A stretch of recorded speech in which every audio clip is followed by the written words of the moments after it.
Hello दोस्तों, true Kamboj education पर आपका बहुत बहुत स्वागत है। दोस्तों, जैसा कि हम पहले बौद्ध धर्म और जैन धर्म कंप्लीट कर चुके हैं और कुछ और महत्वपूर्ण धर्म थे यहाँ, इस्लाम धर्म, ईसाई धर्म और पारसी धर्म, जो हम इस वीडियो में खत्म करेंगे। और इसके बाद हमारा शुरू होगा भारत का पहला राजवंश, जो कि हर्यक वंश।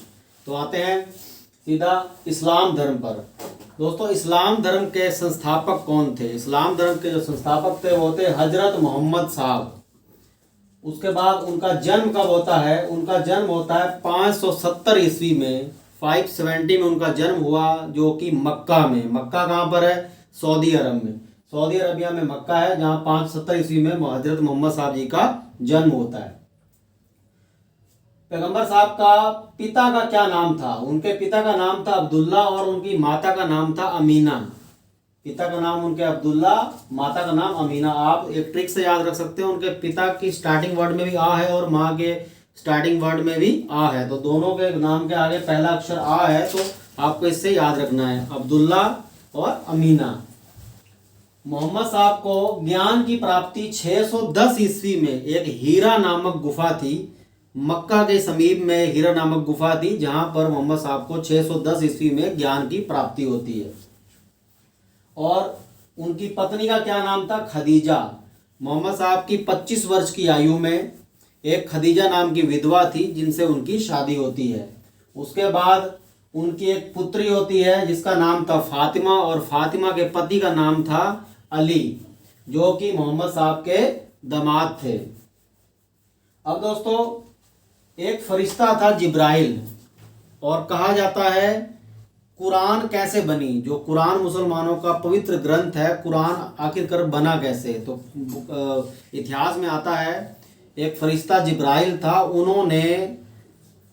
उस फरिश्ते ने कुरान मोहम्मद साहब के ऊपर अपना कुरान नाजिल किया, उनको सब कुछ बताया, और उसी फरिश्ते के बताए के द्वारा उन्होंने पूरा कुरान अपना लिखा, पूरा उसमें संग्रहित किया। तो कुरान जिब्राइल नाम के फरिश्ते द्वारा पैगंबर मोहम्मद साहब के ऊपर नाजिल किया गया। तो जब इस तरीके से कुरान शरीफ की स्थापना हुई। अब दोस्तों, आपने कई बार सुना होगा हिजरी संवत, शक संवत, विक्रमी संवत, हिजरी संवत। दोस्तों, अभी जो भारत में चल रही है ईस्वी 1900, ये वो 2022-21, ये जो भी है, ये एक संवत है। ये कौन सा संवत है? शक संवत। और हिजरी संवत क्या है? हिजरी संवत खासकर इस्लाम धर्म में फॉलो किया जाता है, जो अरब कंट्रियों में हिजरी संवत को फॉलो किया जाता है। तो हिजरी संवत कैसे बना, हिजरी संवत की कैसे इसको बनाया गया? दोस्तों, हिजरी संवत से एक वाक्य बहुत प्रचलित है। 1622 ईस्वी में जब मक्का से मदीना की यात्रा मोहम्मद साहब कर रहे थे, मक्का से मदीना, मक्का में जब उनका जन्म हुआ था, फाइनली वो जब मदीना चले गए, तो उनकी इस यात्रा के वृत्तांत को, इस यात्रा को ही हिजरी संवत का रूप दिया गया है, जो कि 622 ईस्वी में यात्रा पैगंबर मोहम्मद साहब के द्वारा की गई थी। अब उनकी मृत्यु के बारे में क्या है दोस्तों? पैगंबर मोहम्मद साहब की मृत्यु 8 जून 632 ईस्वी में, 8 जून 632 ईस्वी में मदीना में हुई, और उनको मदीना में ही दफना दिया गया है। अब दोस्तों, एक कहानी शुरू होती है। आपने इस्लाम में सुना होगा शिया और सुन्नी। आखिरकार ये शिया और सुन्नी संप्रदाय कैसे बने, और शिया और सुन्नी संप्रदाय किस किस तरीके से और किन किन को फॉलो करते हैं, तो हम थोड़ा सा इसमें देखेंगे। दोस्तों, पैगंबर साहब की मृत्यु के बाद में दो धर्म आ जाते हैं, शिया और सुन्नी। सुन्नी कौन थे? सुन्नी वो लोग थे जो कि सुन्ना में विश्वास रखते थे, जो कि पैगंबर मोहम्मद साहब के अनुसार चलते थे, जो पैगंबर मोहम्मद साहब के फॉलोअर हैं। आज भी अगर हमारे भारत में या विश्व में जो भी सुन्नी मुसलमान हैं, वो लोग पैगंबर मोहम्मद साहब की शिक्षाओं को फॉलो करते हैं। और जो शिया मुसलमान थे, शिया मुसलमानों का ये मानना था कि अली, जो कि उनके दामाद थे, अली जो पैगंबर साहब के दामाद थे, उस शिया लोगों ने ये माना कि वो ही जो अली थे वो पैगंबर साहब के अगले उत्तराधिकारी थे, इसलिए उन्होंने अली की शिक्षाओं को मानना शुरू कर दिया, जो कि बाद में शिया कहलाए। तो शिया अली की शिक्षाओं को मानते हैं, जो कि पैगंबर साहब के दामाद थे, और जो सुन्नी है वो पैगंबर साहब मोहम्मद साहब के अकॉर्डिंग चलते हैं। अब दोस्तों, अली की हत्या 661 ईस्वी में हो गई। अली की हत्या 661 ईस्वी में हो गई, और अली का एक पुत्र था हुसैन, जिसकी हत्या हुई करबला में। दोस्तों करबला के बारे में भी एक छोटा सा वृत्तांत आता है। करबला में एक बहुत बड़ा भीषण युद्ध हुआ था। करबला जो कि एक जगह इराक में है, और उस जगह पर अली का पुत्र एक हुसैन था जिसकी हत्या कर दी गई थी। अब दोस्तों आता है खलीफा। खलीफा वर्ड आपने सुना होगा, आगे मैं पढ़ाऊंगा। जब आपको मैं आगे मुगल वंश और ये सारे वंश पढ़ाऊंगा तो उसमें आप खलीफा देखेंगे। खलीफा पद वो धारण करते थे मुगल और जितने भी गुलाम वंश के राजा थे। तो खलीफा पद क्या था? खलीफा पद का मतलब उस समय खलीफा वर्ड का मतलब होता है पैगंबर के उत्तराधिकारी। जो लोग पैगंबर के आगे उत्तराधिकारी हैं उनको खलीफा बोला गया है।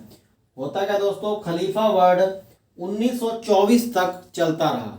पूरे वर्ल्ड में 1924 तक खलीफा शब्द चलता था। लोग खुद को खलीफा की उपाधि दे देते थे। पर उस समय एक तुर्की के शासक थे मुस्तफा कमाल पाशा।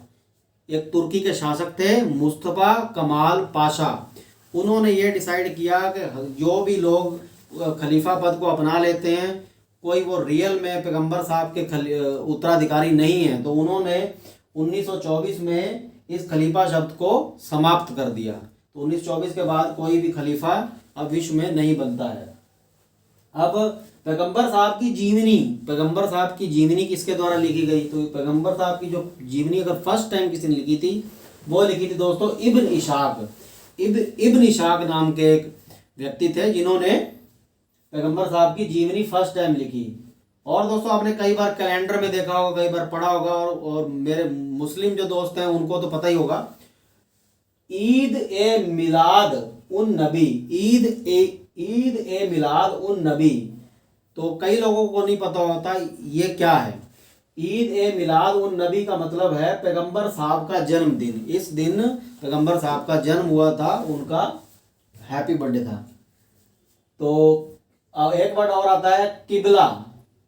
किबला वर्ड क्या है? दोस्तों मुस्लिम भाई बहन तो अच्छे से जानते होंगे किबला क्या है, या फिर नमाज किस दिशा में पढ़ी जाती है। नमाज आखिरकार पढ़ी जाती है जिस दिशा में मक्का है। मक्का की दिशा में खड़े होकर नमाज पढ़ी जाती है। अगर हम भारत की स्थिति देखते हैं, भारत के अकॉर्डिंग अगर मक्के की हम दिशा चेक करते हैं मैप में, तो वो लगभग थोड़ा उत्तर और पश्चिम साइड में पड़ता है। तो इसलिए उस साइड को नमाज पढ़ी जाती है। तो उस दिशा को बोला जाता है किबला। किबला खासकर कहने का मतलब ये है जिस भी दिशा में लोग नमाज पढ़ते हैं। अब अमेरिका वाला है तो अमेरिका वाले के लिए किबला कौन सी जगह होगी? अमेरिका में अगर हम मक्का की स्थिति देखेंगे तो वो दक्षिण साइड में पड़ेगी, तो उनके लिए जो किबला है दक्षिण साइड है। भारत वालों के लिए पश्चिम में मक्का है, तो भारत के लिए किबला हो गया पश्चिम। तो अलग अलग देशों के हिसाब से किबला की दिशा अलग अलग हो सकती है। अब दोस्तों उसके बाद हम आते हैं ईसाई धर्म पर। ईसाई धर्म के संस्थापक कौन थे? ईसा मसीह। और जिनका सबसे महत्वपूर्ण पवित्र ग्रंथ कौन सा है? बाइबल। अब इनका जन्म कहाँ हुआ था? इनका जन्म हुआ था बेथलेहम में। बेथलेहम एक जगह है जेरूशलम के पास। बेथलेहम एक जगह है जेरूशलम के पास, और जेरूशलम कहाँ पे है? इजराइल में। और इनका यहाँ पे जन्म हुआ था। और क्रिसमस, जो हम क्रिसमस को मनाते हैं, क्रिसमस के दिन ईसा मसीह का जन्म हुआ था, तो क्रिसमस के दिन उनका जन्म दिवस को मनाया जाता है। ईसा मसीह के पिता का क्या नाम था? जोसेफ, व माता का नाम था मैरी।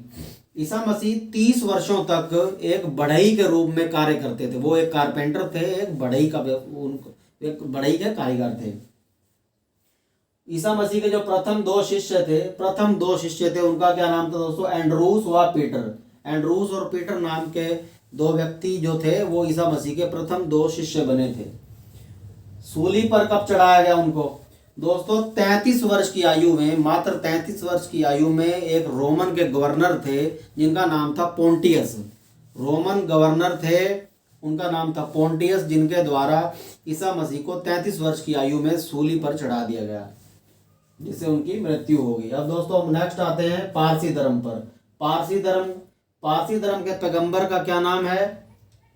जरथुस्त्र ईरानी जो है पारसी धर्म के पैगंबर हैं।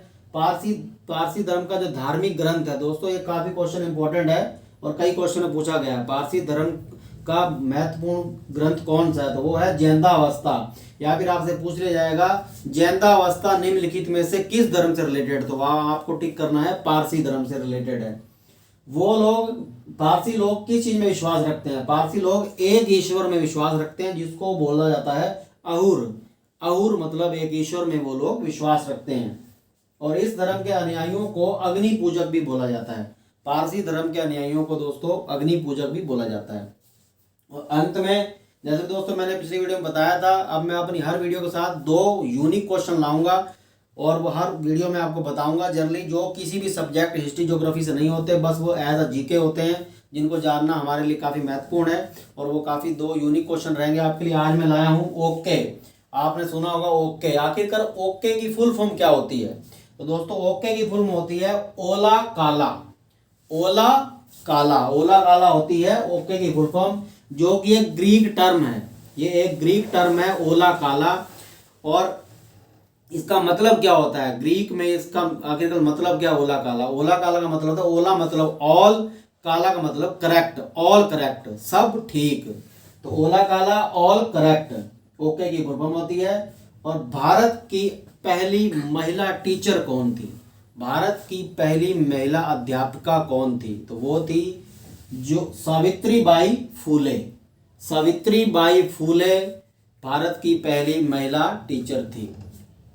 तो दोस्तों वीडियो को देखने के लिए आपका बहुत बहुत धन्यवाद। अगर आपको वीडियो अच्छा लगा तो आप वीडियो को सब्सक्राइब कर सकते हैं और आगे शेयर कर सकते हैं। Thank you.